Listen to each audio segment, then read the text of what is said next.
বেদের মেয়ে জ্যোৎস্না আমায় কথা দিয়েছে, আসি আসি বলে জ্যোৎস্না ফাঁকি দিয়েছে।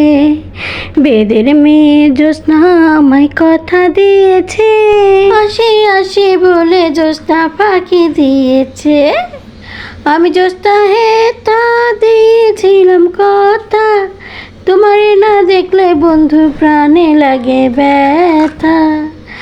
চলো চলো চলো বন্ধু ওদিক চিপাই যাই, এইখানেতে কেউ দেখলে হবে না রেহাই। ইনি হচ্ছে বেদের মেয়ে জ্যোৎস্না। কুদ্দুসের লাগে পীড়িত করতে করতে তারা ঘুরতেছিল, এমন সময় তো এক ডাইনি আইসা তাগরে দেখা ফেলাইছে।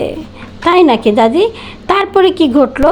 এলাকার যত সুন্দরীরা আছে তার হাত থেকে রানীও কিন্তু রক্ষা পায় নাই। এক রানীরে তো বন্দি কইরা তার রাজ্য দখল করছিল সেই ডাইনি। আমার চেয়ে বেশি সুন্দরী হইব এমন কাউরে আমি রাখবো না। আমি হইতাছি এ রাজ্যের সবচেয়ে সুন্দরী, আমি সবাইকে আমার হাতের বশে করব। আমি রানীর রূপ নিয়ে তার রাজ্য দখল করবো, এখন কেউ আমারে ধরতে পারবো না। আমি সব সুন্দরীর থেকেও সেরা সুন্দরী। দাদি গো দাদি, এ তো বড়ই সাংঘাতিক।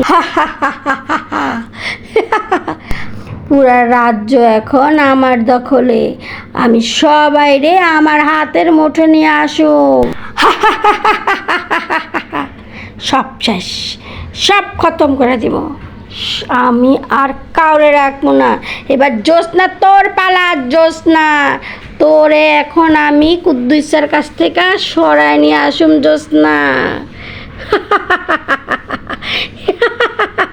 কি সাংঘাতিক গো দাদি।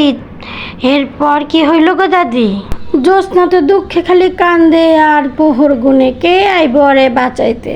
কেউ তো আরে বাঁচানোর নাই। আর কুদ্দুসা তুই কি এতটাই মূর্খ? একটু কি পারস না আমার এই ডাইনের হাত থেকে রক্ষা করতে? ও কুদ্দুসা, কুদ্দুসারে পাওয়ার লাগে আবার সে গান ধরে। আমি জ্যোৎস্না তা দিয়েছিলাম কথা, তোমারে না দেখলে বন্ধু প্রাণে লাগে ব্যথা।